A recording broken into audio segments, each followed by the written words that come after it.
Hello everyone, welcome to VSA Jaipur YouTube channel. Today we will discuss about two important topics of class 8th.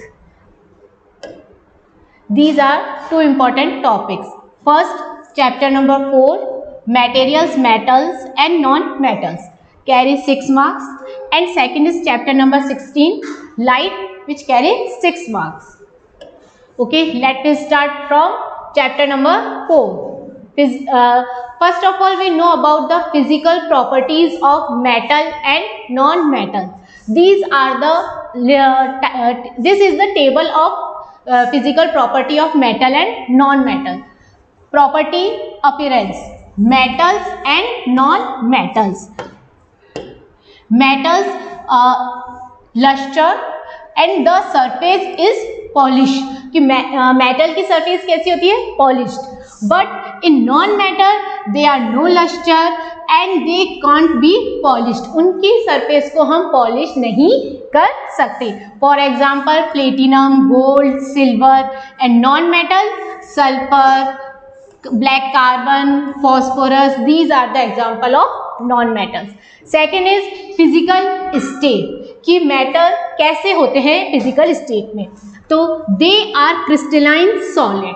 They are crystalline solid but one is exception.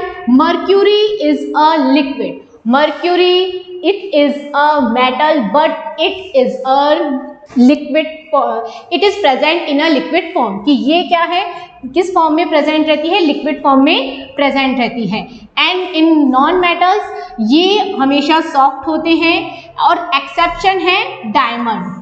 And bromine कैसा होता है, liquid. Diamond कैसे होते हैं, solid hard होते हैं. And bromine कैसे होते हैं, liquid. These are the exceptions. Third है हमारी डेंसिटी. फिजिकल प्रॉपर्टी क्या है हमारी थर्ड, डेंसिटी. तो metals highly density, they have highly dense. कि मेटल्स की प्रॉपर्टी क्या है, दे हैव हाईली डेंसिटी. कि उनकी डेंसिटी कैसी होती है, एकदम हाई होती है. For example sodium and potassium. But non metals they have low density. Non metals की डेंसिटी कैसी होती है, लो होती है. And fourth is melting point. Melting point जो मेटल्स होते हैं उनके मेल्टिंग पॉइंट्स हाई होता है. उनके melting point and boiling point both are high. For exception sodium and potassium. Sodium और पोटेशियम के मेल्टिंग पॉइंट हाई नहीं होते हैं. सिर्फ बाकी सब मेटल्स के melting point and boiling point high होते हैं. But exception sodium and potassium के melting point and boiling point low होते हैं. एंड नॉन मेटल्स के they have low melting point and low boiling point. कि मेटल्स में low melting point होते हैं और बॉइलिंग पॉइंट भी उनका कैसा होता है, कम होता है, लो. बट एक्सेप्शन क्या है, diamond and graphite. Diamond and graphite both have high melting and boiling point. Next है हमारा कि नेक्स्ट फिजिकल प्रॉपर्टी कैसी है, मेलिबिलिटी एंड डक्टाइल. कि जो मेटल्स होते हैं वो है malleable. What is the meaning of malleable, malleable it means कि for example aluminium. Aluminium is a metal. Aluminium is an example of metal. You know about the aluminium foil. Aluminium foil को जैसे ही हम उसके ऊपर उसको crush करते हैं, कुछ भी करते हैं, तो वो एकदम फ्लैट हो जाती है. तो फ्लैट होना, this is the property of malleable. कि कोई भी मेटल है वो फ्लैट हो रहा है तो इसका मतलब वो कैसा है, malleable. And ductile it means कि हम जो हाउस के अंदर वायर्स यूज में लेते हैं, इलेक्ट्रिसिटी वायर्स जो यूज में लेते हैं, इट मीन्स कि वो प्रॉपर्टी कैसी है, डक्टाइल. तो metals have malleable and ductile but not metals जो वो कैसे होते हैं, उनमें ये प्रॉपर्टी नहीं होती है. नेक्स्ट है heat conductivity. Metals are always good conductor. Metals are always क्या होते हैं, good conductor. But non metals always bad conductor. And exception is diamond. Diamond क्या है, good conductor of electricity. But all non-metals are bad conductor of electricity, but only diamond is a good conductor of electricity. Next है हमारा electrical conductivity. तो वो कैसे होते हैं, good conductor होते हैं, और जो नॉन मेटल है वो बैड कंडक्टर है. ओके, और ग्रेफाइट जो है वो क्या है, good conductor of electricity. Sonority, sonorous, metals कैसी है प्रॉपर्टी, सोनोरस है। It mean sonorous, they produce a sound, okay, वो क्या कर रहे हैं, साउंड को प्रोड्यूस कर रहे हैं। इट मीन्स कि उनके अंदर कौन सी फिजिकल प्रॉपर्टी है, वो सोनोरस है। बट नॉन मेटल्स वो कैसे होते हैं, सोनोरस नहीं होते हैं। Non metals are no sonorous, कि उनके अंदर कोई सोनोरस प्रॉपर्टी नहीं होती है। एंड अलॉय फॉर्मेशन, कि metals form alloy with each other and also with some non metals, कि वो क्या कर रहे हैं, एक अलॉय का फॉर्मेशन, एक मिक्सचर का फॉर्मेशन करते हैं। उनके अंदर वो मेटल मिलके भी मिक्सचर का फॉर्मेशन कर सकते हैं, मेटल एंड नॉन मेटल मिलकर भी मिक्सचर का फॉर्मेशन कर सकते हैं, अलॉय का फॉर्मेशन कर सकते हैं। बट जो नॉन मेटल्स है usually do not form alloy, जो नॉन मेटल्स है वो अलॉय का फॉर्मेशन नहीं करते हैं। These are the physical properties of metal and non metal. Now we know about the uses of metal. What is the use of metal and what is the uses of non-metal? First is metal such as a copper and aluminium used to make kitchen utensils. Metals आपने देखा होगा kitchen के अंदर हमारे जो utensils होते हैं वो किसके बने हुए होते हैं, मेटल्स के ही होते हैं। तो उसमें हम क्या यूज में लेते हैं, कॉपर और एल्यूमिनियम। कॉपर और एल्यूमिनियम के हमारे किचन में क्या होते हैं, यूटेंसिल्स होते हैं। सेकंड है metal such as gold and silver, jewellery जो हम बनाते हैं, तो ज्वेलरी वो हम उसके फॉर्मेशन के लिए कौन से मेटल्स यूज में लेते हैं, गोल्ड एंड सिल्वर, ओके। अब थर्ड है जो हमारे आयरन है, उसको हम व्हीकल्स बनाने में, मशीनरी बनाने में, बिल्डिंग पार्ट्स बनाने में हम उसको यूज में लेते हैं। बिल्डिंग बनाने में आरसीसी हम डलवाते हैं, तो वो क्या है, हमारे आयरन की, जो वो आरसीसी होती है वो किसकी होती है, वो आयरन की बनी हुई होती है। तो iron is use to make vehicles, machinery, ये सब को यूज में हम लेते हैं। कौन से मेटल को, आयरन को हम यूज में लेते हैं। Tin is use to make cans, जो बड़े बड़े कैन्स बनते हैं उनके लिए हम किस मेटल को यूज में लेते हैं, टिन, ओके। एंड बैटरीज जो बनती है उसके लिए हम क्या यूज में लेते हैं, लेड। जो भी इलेक्ट्रिक बैटरीज बनती है वो किसकी बनती है, लेड। सेल्स है, आर्टिकल्स है, वो सब किसके बने हुए होते हैं, जिंक के। These are the uses of metals, कि ये क्या है, हमारे मेटल्स के यूज है। अब नॉन मेटल्स के क्या यूजेस हैं, non metal such as chlorine is use as a bleaching agent. Chlorine को हम कैसे यूज में ले रहे हैं, एज अ ब्लीचिंग एजेंट, कि हम किसी भी ब्लीचिंग एजेंट के अंदर क्या मिक्स है, chlorine. Neon is use making lamps, electric application, जितनी भी इलेक्ट्रिक इंस्ट्रूमेंट्स होते हैं उनके फॉर्मेशन के लिए हम किसको यूज में ले रहे हैं, neon. Carbon in the form of diamond is use to making jewellery and cutting glasses, कि कार्बन जो हम यूज में लेते हैं वो किस फॉर्म में यूज में लेते हैं, हम कार्बन को हम यूज में क्यों लेते हैं, डायमंड या मेकिंग डायमंड की कटिंग के लिए हम उसको यूज में लेते हैं, या कोई भी ज्वेलरी को हम फॉर्म कर रहे हैं तो उसके अंदर हम कार्बन को यूज में लेते हैं। Carbon in the form of graphite, देखो टू टाइप्स कार्बन के हम टू फॉर्म्स यूज में ले रहे हैं। First is in the form of diamond, making diamond को यूज, कार्बन की एक फॉर्म कौन सी है, डायमंड, जिसका यूज हम किस में कर रहे हैं, ज्वेलरी, ठीक है। एंड सेकेंड फॉर्म है हमारी ग्रेफाइट, कार्बन की सेकेंड फॉर्म कौन सी है, हमारी ग्रेफाइट है, तो उसको हम यूज में ले रहे हैं making pencil lead. Pencil lead जो होती है वो किसकी बनी होती है, ग्रेफाइट की बनी हुई होती है, ओके। सल्फर यूज में आ रहा है पेंट्स में, फर्टिलाइजर्स में, डिटर्जेंट्स में, इन सब में हम किसको यूज में ले रहे हैं, सल्फर को। This are the uses of metals and non metals. Now this is the table of reactions between metals and non metals की जो रिएक्शंस है वो है, for example metal react with oxygen, when metal react with water, when metal react with acid, and when metal react with base. Same non-metal react with oxygen, water, acid and base. No, now first we know about the when metal react with oxygen. Metal जब oxygen से react कर रहे हैं तो क्या produce हो रहा है? When metal react with oxygen they produce metal oxide. Okay, what they produce? They produce metal oxide. And what is the nature of metal oxide? This is the basic nature. ये जो metal oxide form हुआ है इसका nature कैसा होगा? ये कैसे nature का होगा? Basic in nature. Okay, for example हमने लिया है मैग्नीशियम. मैग्नीशियम का फॉर्मूला Mg एंड इसको हम रिएक्ट किससे करा रहे हैं? ऑक्सीजन, क्योंकि हमारी हम मेटल को किससे रिएक्ट करा रहे हैं? ऑक्सीजन से. तो यहाँ पे हमारा क्या आएगा? Oxygen. These are reactants. Metal, magnesium and oxygen, they are reactant. And magnesium oxide, this is a product.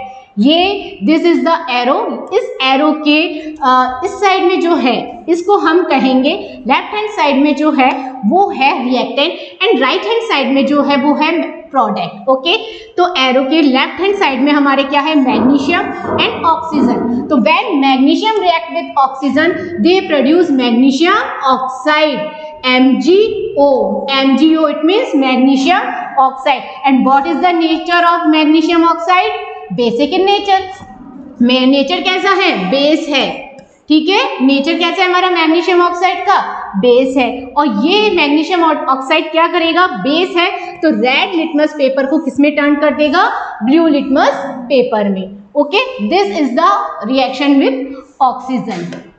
Now second है हमारी नॉन मेटल.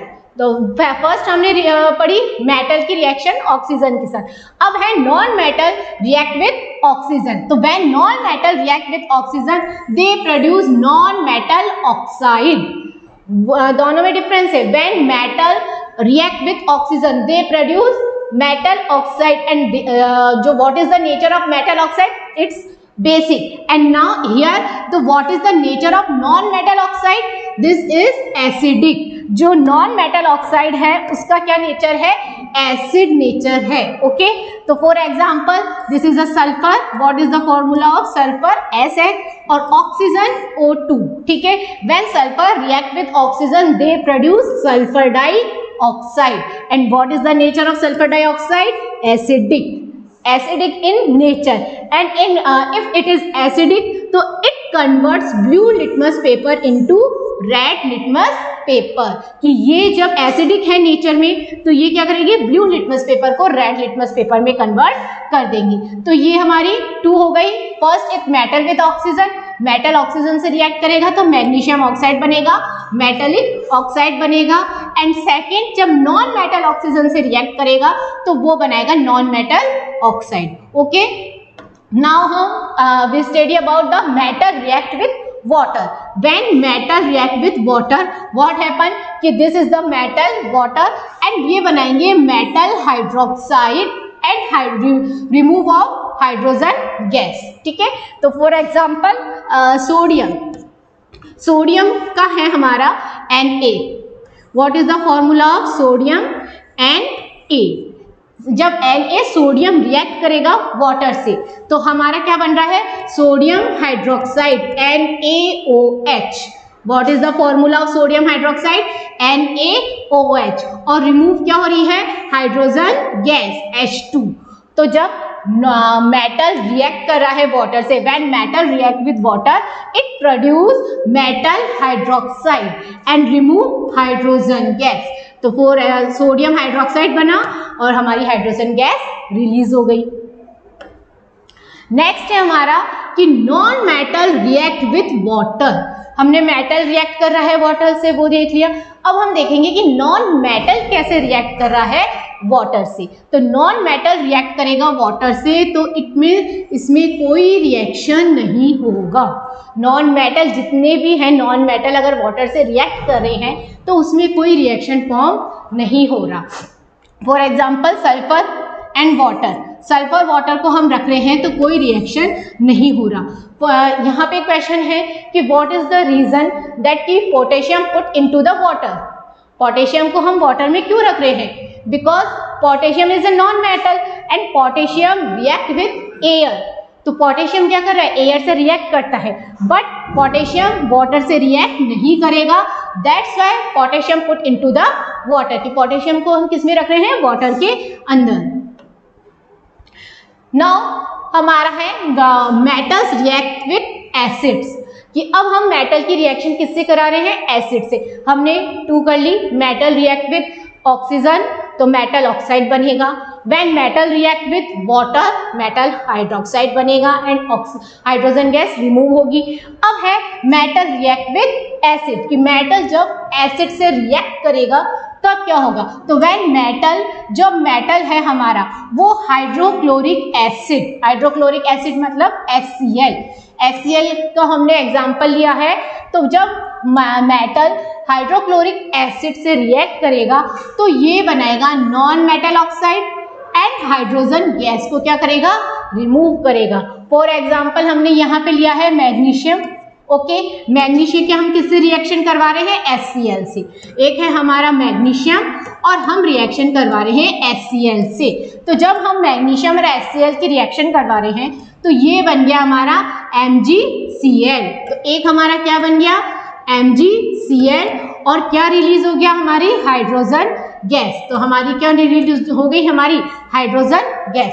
अब इसको हम बैलेंस करेंगे तो हमने यहाँ पे Mg के साथ यहाँ पे कितने ले लिए, 2HCl ले लिए, और हमने कितने ले लिए मैग्नीशियम, 2Mg ले लिए।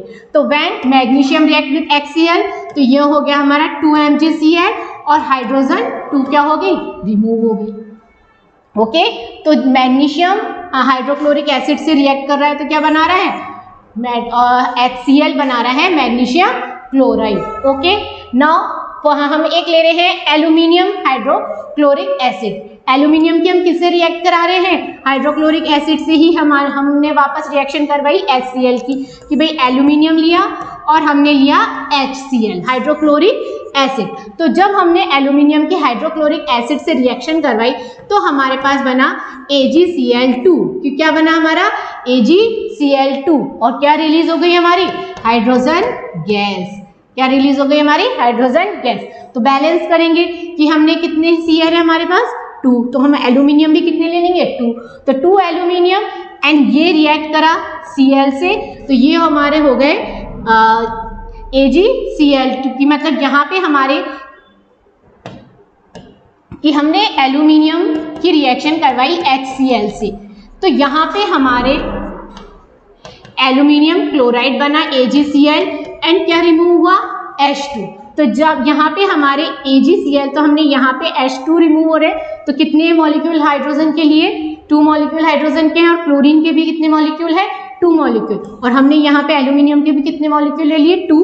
तो ये 2 एल्यूमिनियम के 2 क्लोरीन से अटैच हो जाएंगे, तो ये हमारा हो जाएगा कि Ag2 एल्यूमिनियम क्लोराइड, और रिलीज हो जाएगी hydrogen gas. Now non metal react with acid, कि जब नॉन मेटल एसिड से रिएक्ट कर रहा है तब भी कोई रिएक्शन नहीं होगी। नॉन मेटल जब एसिड से फॉर्म करेगा कोई रिएक्शन नहीं होगी। सल्फर हाइड्रोक्लोरिक से करेगा तो कोई रिएक्शन फॉर्म नहीं होगी। थर्ड है reaction of metal with base. अब हम बेस से मेटल की रिएक्शन करवा रहे हैं, तो हमें क्या मिलेगा, मेटल जब बेस से रिएक्ट करेगा तो एक हमें मिलेगा सॉल्ट और एक हमारी रिलीज होगी हाइड्रोजन गैस, कि जो हमारी रिलीज हो रही है वो कौन सी हो रही है, हाइड्रोजन गैस। तो फॉर एग्जांपल हमने क्या लिया, एल्यूमिनियम, एल्यूमिनियम की हम रिएक्शन करवा रहे हैं sodium hydroxide. What is the nature of sodium hydroxide, this is the base. Sodium hydroxide है, बेस है, तो it is a base in nature. Sodium hydroxide का नेचर बेसिक है, तो दैट्स व्हाई हम इसकी किससे रिएक्शन करवा रहे हैं, एल्यूमिनियम से। When aluminium react with sodium hydroxide it produce sodium aluminate. Sodium aluminate, what is the formula of sodium aluminate, Na मतलब sodium, Al it means aluminium, और AlO2, तो what is the formula of sodium AlO2, NaAlO2, this is the formula of sodium aluminate. It is a salt. ये क्या है, एक salt है। तो what is the nature of sodium aluminate? Aluminate का nature क्या है, this is a nature in salt। और हमारी क्या रिलीज हो रही है, हाइड्रोजन गैस। हाइड्रोजन गैस हमारी रिलीज हो रही है। नाउ अब हमारी है डिस्प्लेसमेंट रिएक्शन, कि displacement, what is the meaning of displacement reaction. In displacement reaction कि जो डिस्प्लेसमेंट रिएक्शन में हाईली एक्टिवेट होते हैं वो लेस को इसको हम एक टेबल से समझते हैं। देखो, this is the most reactive metal convert in, जो मोस्ट रिएक्टिव मेटल है वो क्या कर देंगे, लीस्ट रिएक्टिव मेटल को क्या कर देंगे, चेंज कर देंगे। कि फॉर एग्जांपल कि अगर हम जिंक और आयरन की रिएक्शन करवा रहे हैं तो ये देखो डिक्रीजिंग केमिकल रिएक्टिविटी, ये क्या है, डिक्रीजिंग केमिकल रिएक्टिविटी है। अब इसके अंदर अगर हम जिंक की आयरन से रिएक्शन करवा रहे हैं तो जिंक आयरन को क्या करेगा, रिप्लेस कर देगा, बट आयरन जिंक को रिप्लेस नहीं कर सकता बिकॉज आयरन क्या है, लेस रिएक्टिव मेटल है एंड जिंक क्या है, मोस्ट रिएक्टिव मेटल। तो इसके लिए हम देखो एग्जांपल है हमारा ये डिस्प्लेसमेंट रिएक्शन का कि हमने लिया है जिंक एंड कॉपर सल्फेट, कि जिंक की हम रिएक्शन करा रहे हैं कॉपर सल्फेट से, when zinc react with copper sulphate. अब हमारे इसमें देखो टेबल के अंदर कि where is zinc, this is zinc and where is copper, copper कहाँ है, ये रहा कॉपर। तो which is the most reactive, कौन सा है मोस्ट रिएक्टिव, जिंक है most reactive compare to copper. तो इट मीन्स जिंक क्या करेगा, कॉपर को रिप्लेस कर देगा। तो ये हमारी देखो ये जिंक है और ये कॉपर सल्फेट है, तो अब जिंक क्या करेगा, कॉपर को रिप्लेस कर देगा और SO4 से क्या करेगा, रिएक्ट करेगा, तो हमारा बन जाएगा जिंक सल्फेट। ओके, तो जिंक सल्फेट बनेगा और क्या रिलीज हो जाएगी, कॉपर रिलीज हो जाएगी। फॉर सेकेंड एग्जांपल हम लेते हैं कि हमने लिया कॉपर, ठीक है, कॉपर लिया और हम जिंक सल्फेट से रिएक्शन करवा रहे हैं, ठीक है। अब कॉपर और जिंक सल्फेट से रिएक्शन करवा रहे हैं तो क्या रिएक्शन हो रही है, रिएक्शन नहीं हो रही है। वाई, क्यों नहीं हो रही, क्यों, because copper is less reactive compare to zinc and zinc is most reactive, more reactive compare to copper. कि जिंक क्या है, ज्यादा रिएक्टिव है, किसके कंपेयर में, कॉपर के कंपेयर में। तो इसलिए कॉपर जिंक को रिप्लेस नहीं कर सकता, बट जिंक क्या है, कॉपर के कंपेयर में ज्यादा रिएक्टिव है, तो जिंक क्या है, कॉपर को रिप्लेस कर सकता है। हम एक और लेते हैं, जैसे एग्जांपल हमने ली जिंक प्लस FeSO4, जिंक की हम किससे रिएक्शन करवा रहे हैं, FeSO4 से, जिंक एंड फेरस सल्फेट की। ओके, व्हाट हैपन, हम देखते हैं हमारी टेबल को। ओके, अब वेयर इज जिंक, ये यहाँ पे है zinc and where is iron, ये यहाँ पर है हमारा आयरन। तो which is the more reactive, zinc is more reactive compare to iron. तो फॉर एग्जांपल कि अब यहाँ पे जिंक क्या करेगा, आयरन को रिप्लेस कर देगा और क्या बनाएगा, जिंक सल्फेट, और क्या रिलीज हो जाएगी, आयरन क्या हो जाएगी हमारी, रिलीज हो जाएगी। ओके, तो this is the chemical property of metal and non metal. हमें ये टेबल लर्न करना इंपॉर्टेंट है। देखो ये एक्टिविटी है हमारी कि इसमें हमने सबसे पहले लिया है copper sulphate. Okay, copper sulphate and zinc कि हम क्या कर रहे हैं, कॉपर सल्फेट का रिएक्शन करा रहे हैं जिंक से। एक सॉल्यूशन में हमने लिया है copper sulphate and iron. Okay, अब इसमें देखो कि जब हम कॉपर सल्फेट की जिंक से रिएक्शन करवा रहे हैं तो ये कैसा हो गया, कलरलेस हो गया, क्योंकि कॉपर रिप्लेस हो गया जिंक से और क्या बन गया हमारा, जिंक सल्फेट। क्या बन गया हमारा, जिंक सल्फेट, और कॉपर क्या हो गया, रिलीज हो गया। वो सेकंड है हमारा कॉपर सल्फेट प्लस आयरन। ठीक है, हमने क्या लिया, कॉपर सल्फेट और आयरन की रिएक्शन करवाई। तो which is more reactive, iron is more reactive compare to copper, तो दैट्स वाई। तो ये आयरन क्या हो गया, आयरन ने कॉपर को क्या करा, रिप्लेस कर दिया और हमारा क्या बन गया, आयरन सल्फेट। आयरन, तो ये जो ब्लू कलर था वो डिसअपियर हो गया and this is the reddish colour, कि इसमें आयरन का रेडिश कलर आ गया। Okay, now what happened when zinc sulphate react with iron. जब हम जिंक सल्फेट की आयरन से रिएक्शन करवाएंगे तो क्या होगा, तो हमने अभी देखा कि जिंक क्या है, मोर रिएक्टिव है और आयरन क्या है, लेस रिएक्टिव है। तो ये कंपैरिजन शो नहीं करेगा, क्यों, बिकॉज आयरन जिंक को रिप्लेस नहीं कर सकता है, सिर्फ जिंक ही आयरन को क्या कर रहा है, रिप्लेस कर सकता है। तो these are the chemical properties of metal and non metal. Okay, अब ये हमारा चैप्टर नंबर 4 कंप्लीट है। अब हम मूव ऑन कर रहे हैं chapter number 6 light. Okay, this is the ये है हमारा plane mirror, this is the plane mirror and this is the incident ray. What is light? कि लाइट क्या है? जब हम कोई भी चीज, लाइट जैसे ही हम पास हो रही है तो वो क्या हो रही है? रिफ्लेक्ट हो रही है। लाइट जैसे ही पास होती है तो वो वापस क्या हो रही है? रिफ्लेक्ट हो रही है। तो ये हमारा डायग्राम शो कर रहा है कि ये हमारा क्या है? Plane mirror. ये क्या है हमारा? Plane mirror. अब प्लेन मिरर पे जैसे ही लाइट आ रही है तो जो लाइट आ रही है, this light is called incident ray. ये लाइट क्या कहलाएगी? Incident ray. When it reflect, ये क्या हो रही है? रिफ्लेक्ट हो रही है। तो ये लाइट जो ये रिफ्लेक्ट हो रही है, ये रे कहलाएगी reflected ray. Okay, when this is the plane mirror, this is a incident ray and this is the reflected ray and this is the normal। ये क्या है हमारा? नॉर्मल। तो जो भी इंसिडेंट रे आ रही है वो प्लेन मिरर से वापस क्या होगी? रिफ्लेक्ट होगी। तो ये हमारी इंसिडेंट रे, और जैसे इंसिडेंट रे आई और फिर ये इस डायरेक्शन में क्या हो गई? रिफ्लेक्ट हो गई। ओके, अब this is the normal. Okay, two angles form between incident ray and normal, okay, and incident ray and normal, and one angle formed between normal and reflected ray. These angles are called, this angle is called angle of incident. It denoted with small I, and this angle is called angle of reflection. This is denoted by R. Okay, key two angles are formed. First angle is formed between the incident ray and normal. So this angle is called angle of incident, and second angle is formed between normal and reflected ray. This angle is called angle of reflection and it is denoted by the R. So there are two laws of the light.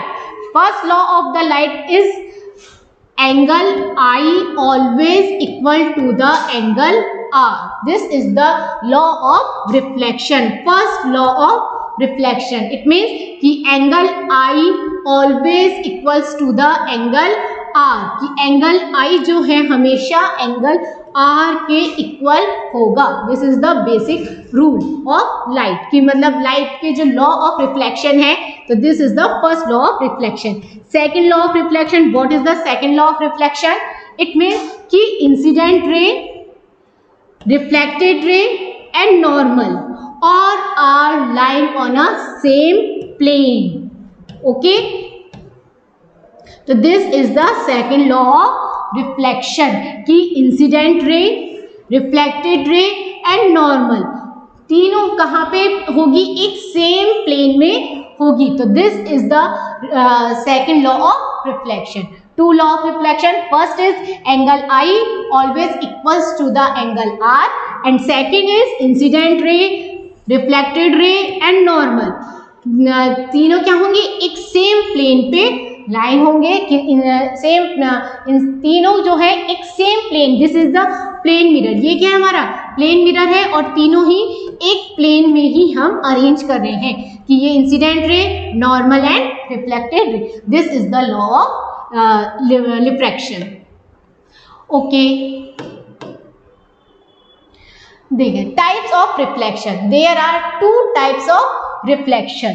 First is regular reflection and second is diffuse reflection. Regular reflection, when occur regular reflection, when reflection जब incident ray आ रही है तो वो plane mirror पर आ रही है या स्मूथ सरफेस पे आ रही है, तो जब वो वापस रिफ्लेक्ट होगी तो एक पैरेलल फॉर्म में रिफ्लेक्ट होगी। तो ये जो पैरेलल फॉर्म में रिफ्लेक्ट हो रही है, this is called regular reflection. And regular reflection always occur on the smooth surface. When this is the second diffuse reflection from rough surface, की रफ सरफेस होती है तब कौन सा रिफ्लेक्शन अकर होता है, this is the diffuse reflection, कि these are incident ray, ये इंसिडेंट रे है, बट ये इंसिडेंट रे हमेशा पैरेलल नहीं रिफ्लेक्टेड हो रही है। देखो ये इंसिडेंट आ रही है, ये इधर रिफ्लेक्ट हो गई, ये इंसिडेंट आ रही है, इधर रिफ्लेक्ट हो गई, ये इंसिडेंट वापस इधर रिफ्लेक्टेड हो गई, ये इधर रिफ्लेक्टेड हो गई, तो ये पैरेलल रिफ्लेक्टेड नहीं है, तो that's why it is called diffuse reflection, और it occurs always on the rough surface, कि ये हमेशा कहाँ पे होता है, रफ सरफेस पे। And irregular reflection always occur on the smooth surface, कि इसमें जितनी भी रिफ्लेक्टेड रेज है वो ऑलवेज कैसी है, रेगुलर इंटरवल पर है, कि हमेशा पैरेलल है ये रिफ्लेक्टेड रे, तो that's why it is called smooth regular reflection. Okay, देखो ये है हमारा रफ सरफेस, इस रफ सरफेस पे कि ये हमारी क्या है, इंसिडेंट रे, तो ये इंसिडेंट रे है, ये इस तरह से रिफ्लेक्ट हो गई, ये क्या है हमारा नॉर्मल। ओके, ये हमारी इंसिडेंट रे है, तो ये वापस इस साइड रिफ्लेक्ट हो गई, तो ये हमारा क्या है, नॉर्मल। तो ये जो इंसिडेंट रेज हैं ये एक पर्टिकुलर पैरेलल रिफ्लेक्टेड नहीं हो रही है, that's why it is called diffuse reflection, it occur only rough surface. Now next है हमारा मल्टीपल रिफ्लेक्शन, कि multiple reflection when we place two mirror like this at a 90 degree angle, right angle, तो they produce multiple reflection. For example कि ये हमने to plane mirrors attach किए, तो this is the incident रे, कि ये हमारी इंसिडेंट रे है फॉर दिस मिरर, और ये रिफ्लेक्टेड रे हुई, तो ये रिफ्लेक्टेड रे इस मिरर के लिए क्या हो गई, इंसिडेंट रे, और इस मिरर से वापस ये रिफ्लेक्ट हो रही है, तो ये क्या हो गई, इसके लिए दूसरे मिरर के लिए क्या हो गई, ये हमारी इंसिडेंट रे, और ये हमारी क्या है, रिफ्लेक्टेड रे। ये रिफ्लेक्टेड रे वापस आ रही है, तो ये इसके लिए क्या हो गई, इंसिडेंट रे, कि हम इसको एक और तरीके से समझ सकते हैं कि ये देखो ये हमारे मिरर है, ये हमारी इंसिडेंट रे, ये रिफ्लेक्ट हुई, ये इस मिरर के लिए क्या हो गई, इंसिडेंट रे हो गई, तो ये तो हमारी इंसिडेंट रे थी, ये इस मिरर से रिफ्लेक्ट हुई, कहाँ पर है, इस मिरर के पास, तो अब इस मिरर के लिए ये क्या हो गई, इंसिडेंट रे, और ये वापस क्या कर रहा है, रिफ्लेक्ट कर रहा है, तो ये क्या हो गई हमारी रिफ्लेक्टेड रे। अब ये इस मिरर के लिए क्या हो गई, इंसिडेंट रे, और ये रिफ्लेक्ट कर रहा है, तो ये इस मिरर के लिए क्या हो गई, ये रिफ्लेक्टेड रे, इस मिरर के लिए क्या हो गई, इंसिडेंट रे। तो इस तरीके से मल्टीपल रिफ्लेक्शंस अकर होते हैं, तो that's why it is called multiple reflection, कि एक इंसिडेंट रे दूसरे मिरर के लिए जो इंसिडेंट रे है वो उससे जो रिफ्लेक्ट हो रही है वो दूसरे मिरर के लिए इंसिडेंट रे बन जाती है, तो इसलिए मल्टीपल रिफ्लेक्शंस अकर होते हैं। Okay, now dispersion of white light in a glass prism, कि जब हम ग्लास प्रिज्म से, ये हमारा क्या है, एक ग्लास प्रिज्म है, इस ग्लास प्रिज्म से जब हम एक वाइट लाइट को रिफ्लेक्ट करते हैं, कि ये जब हमारी वाइट लाइट रिफ्लेक्ट होती है तो ये 7 कलर्स में क्या हो जाती है, डिवाइड हो जाती है। तो ये 7 कलर्स कौन कौन से हैं, red, orange, yellow, green, blue, indigo and violet, ये 7 कलर्स कौन से हैं, रेनबो के 7 कलर्स हैं। इसको आप विबग्योर के फॉर्म में लर्न कर सकते हो, कि इसको हम 7 कलर्स को जो लर्न कर रहे हैं वो विबग्योर इसका शॉर्ट फॉर्म है, उसके थ्रू इन 7 कलर्स को हम लर्न कर सकते हैं। तो इसके अंदर हमारे ग्लास प्रिज्म में क्या हो गया कि जो भी व्हाइट लाइट आ रही है, ये जैसे ही व्हाइट लाइट आई और ये क्या हो रहा है, रिफ्लेक्ट हो रही है इन 7 डिफरेंट कलर्स में, तो this is the white light reflect in glass prism. Okay, now जो मल्टीपल रिफ्लेक्शन है उससे हमें क्या यूज हो रही है, मल्टीपल रिफ्लेक्शन का क्या यूज हो रहा है, मेनली यूज में हो रहा है कैलिडोस्कोप के अंदर, इसका मेन यूज में आते हैं। अब हम कैलिडोस्कोप को कैसे बना सकते हैं, कि ये देखो ये एक हमारा प्लेन मिरर स्ट्रिप है और ये एक हमारा सर्कुलर कार्डबोर्ड ट्यूब है, कि ये हमारी क्या है, सर्कुलर कार्डबोर्ड ट्यूब, और ये एक हमारा है प्लेन मिरर, ठीक है। अब इसके अंदर जब हम इस प्लेन मिरर को इस तरीके से कार्डबोर्ड के अंदर रखेंगे और इसके ऊपर एक हम कार्डबोर्ड डिस्क लगाएंगे और प्लेन मिरर डिस्क तो नीचे है और ग्राउंड ग्लास डिस्क, ये हमारी ग्राउंड ग्लास डिस्क है और इसके ऊपर हमने ये कार्डबोर्ड का डिस्क रखा है। और यहाँ पे हमने एक ये जो यहाँ पे इस तरह से ये जो स्पॉट्स दिख रहे हैं, ये यहाँ पर हमने कई पीसेस रखे हैं कलर्स के, कलर बैंगल्स के हमने कहीं यहाँ पे पीसेस रख दिए हैं। अब इसके अंदर जैसे ही हम यहाँ से लाइट रिफ्लेक्ट करेगी, यहाँ से लाइट जैसे ही एंटर करेगी, तो इस कैलिडोस्कोप के अंदर लाइट जैसे ही एंटर करेगी तो ये यहाँ से इस तरीके से टकरा के बहुत अच्छी एक इमेज का फॉर्म करती है कि यहाँ पे ये इतने सारे कलर्ड बैंगल्स रखे हैं तो ये रिफ्लेक्ट होती है, रिफ्लेक्ट होके इस तरीके से ये रिफ्लेक्ट और इंसिडेंट होते होते एक कैलिडोस्कोप के थ्रू हम एक बहुत अच्छी इमेज का फॉर्म कर सकते हैं। तो इट इज़ वेरी इंपॉर्टेंट कि जो हम मल्टीपल रिफ्लेक्शन है उसका बहुत इंपॉर्टेंट यूज़ है इन कैलिडोस्कोप के अंदर। ओके, नेक्स्ट है हमारा इनर पार्ट्स ऑफ ह्यूमन आई। ये देखो, ये हमारा ह्यूमन आई का डायग्राम है। इसके अंदर ये मसल्स हैं,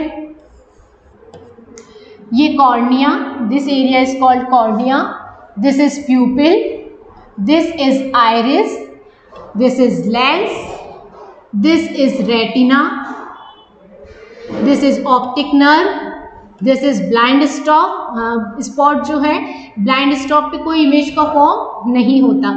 and this is vitreous body की जो रिमेनिंग पार्ट है वो हमारा विट्रस बॉडी है। तो ये एक बेसिक आई स्ट्रक्चर है। और ये अगर हम एक नॉर्मल ह्यूमन आई देखें तो ये देखो, ये वाला पार्ट है स्क्लेरा और ये वाला जो है पार्ट इस तरह से ये है हमारी आईलिड, ये वाला पार्ट है हमारा प्यूपिल और ये वाला पार्ट है हमारा आइरिस, ठीक है। और ये जो पार्ट है ये वाला पार्ट हमारा क्या कहलाएगा, कॉर्निया। ओके, तो ये एक हमारी ह्यूमन आई का डायग्राम है। अब हम इसमें देखेंगे कि ये जो हमारी okay, this is the diagram of human eye, these are the parts and their function. इस डायग्राम के थ्रू हम इन सबके फंक्शंस एंड पार्ट को हम इजीली लर्न कर सकते हैं। फॉर एग्जाम्पल कि दिस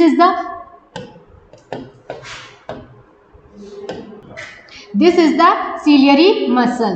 तो what is the function of ciliary muscles? Change focal length of lens. तो this is the ciliary muscles, ये सीलियरी मसल्स है। ओके, एंड इसका मेन फंक्शन क्या है? ये क्या कर रही है? Change the focal length of lens, की लेंस की फोकल लेंथ को क्या कर रही है? ये चेंज कर रही है। रेटिना, सेकेंड इंपॉर्टेंट क्या है हमारा? Retina. And what is the retina पे क्या होता है? Image formed on retina. Retina पे जो हमारी इमेज फॉर्म होती है वो कहाँ पर होती है? रेटिना पे। तो इमेज फॉर्म्ड ऑन रेटिना, तो रेटिना पर ही हमारी क्या होगी? इमेज का फॉर्मेशन होगा। This is the part of retina. ये वाला पार्ट कौन सा है? रेटिना वाला।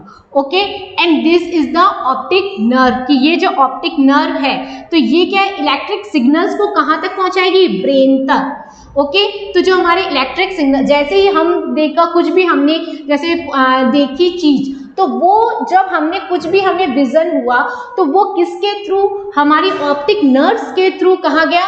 ब्रेन तक गया। तब हमने उसको आइडेंटिफाई किया कि ये, फॉर एग्जांपल हमने एक सर्कल देखा, सर्कल, तो ये सर्कल जो हमने देखा तो ये जो सर्कल है इसकी जो ऑप्टिक नर्व के थ्रू कहाँ तक गई? हमारी ब्रेन तक गया सिग्नल। और जब ब्रेन तक हमने सिग्नल भेजा तो हमें पता चला कि दिस इज द सर्कल, कि ये क्या है?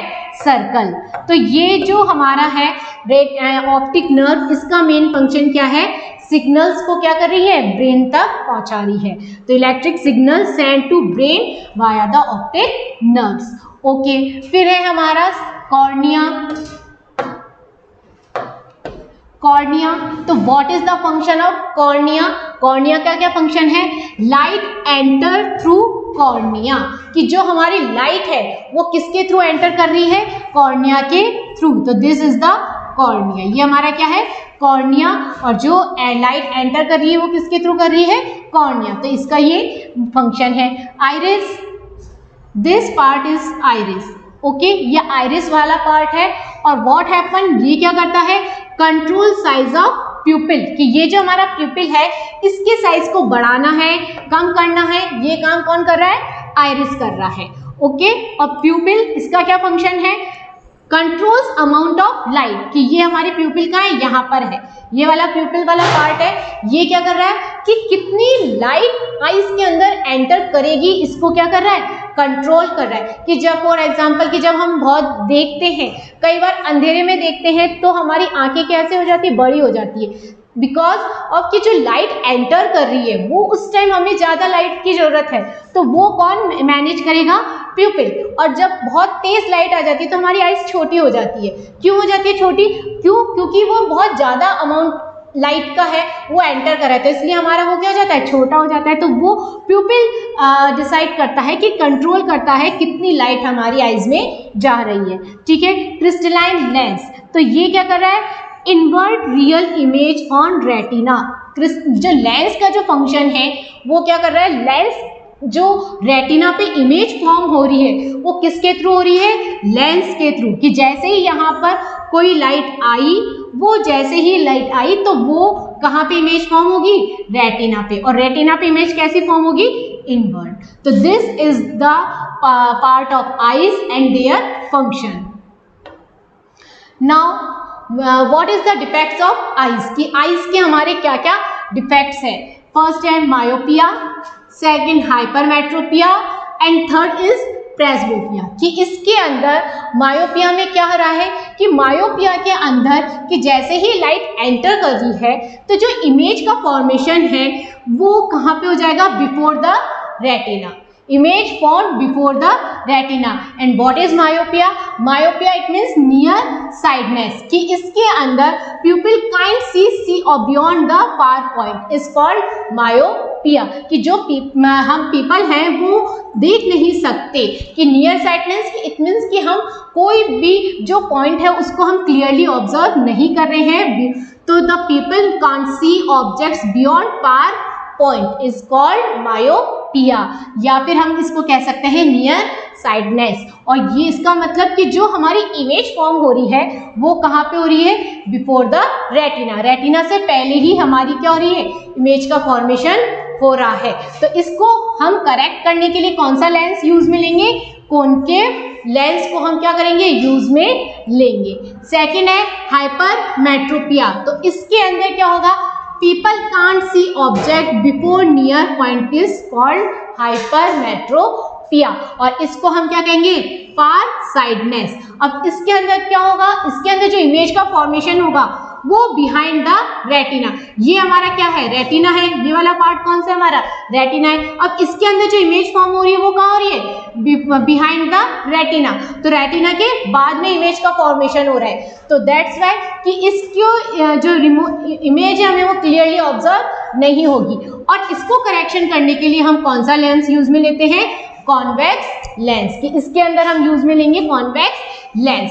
और थर्ड है हमारा प्रेसबायोपिया, तो इसके अंदर जो हमारे अकोमोडेशन पावर है वो क्या हो जाती है, डिक्रीज हो जाती है। तो इसके लिए हम दोनों लेंस यूज में लेते हैं, बाइफोकल लेंस यूज में लेते हैं, कॉनकेव एंड कॉन्वेक्स, दोनों लेंसों को हम इसके अंदर यूज में लेते हैं। तो दिस इज द प्रेसबायोपिया, कि इसके अंदर हम बाइफोकल है और इसके अंदर हम दोनों लेंस को यूज में लेते हैं, कॉनकेव एंड कॉन्वेक्स। ओके, ये एक छोटा सा रिवीजन था आपका chapter number 4 and chapter number 16 का। All the best, thank you.